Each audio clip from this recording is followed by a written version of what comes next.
juda yaxshi ko'rib qolishibdi.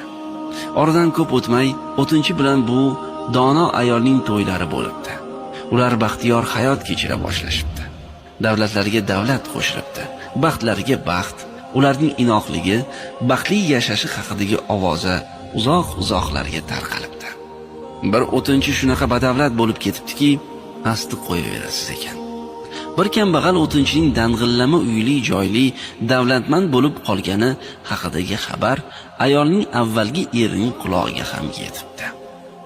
Olamda mendan boyi yo'q deb kerilib yurgan To'ymas boy bu gaplarni eshitib, o'z ko'zi bilan ko'rib kelish maqsadida 'tinchiligiga kelibdi. Ko'rsaki, ichki tashqi dang'illama hovli joy, hovuz atrofida gulzor, hovli yog' tushsa yalagudek top-toza. Lekin na xizmatchi, na bog'bon bor emish. Buni ko'rib boy juda hayron bo'libdi. Uni 'tinchining o'zi kutib olibdi. Yaxshilab ziyofat qilibdi. Boy 'tinchiligida xo'p mehmon bo'libdi. Keyin muddaoga ko'chibdi.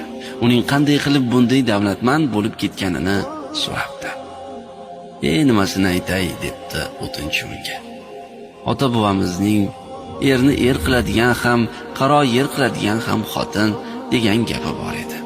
Xo'p bilib aytishgan ekan. Erkak kishi bo'la turib, o'tin terib sotib, bir qoshiq atalaga zor bo'lib kun ko'rardim. Uylandim. Xotinim uyimga fayz kiritdi, aqlimga aql qo'shdi, deb xotinning xizmatlariga tan berdi. Shu payt boyning ko'zi derazaga tushibdi. Ne ko'zi bilan ko'rsinki, o'sha o'zi haydab yuborgan xotini hovlidagi gulzorda gul terib yurgan emish. Boyning rangi quv o'chib ketibdi. Xom kalla, nimalar qilib qo'yding deb peshonasiga bir urdi. Alam va o'kinch bilan o'z yurtiga qaytib ketibdi.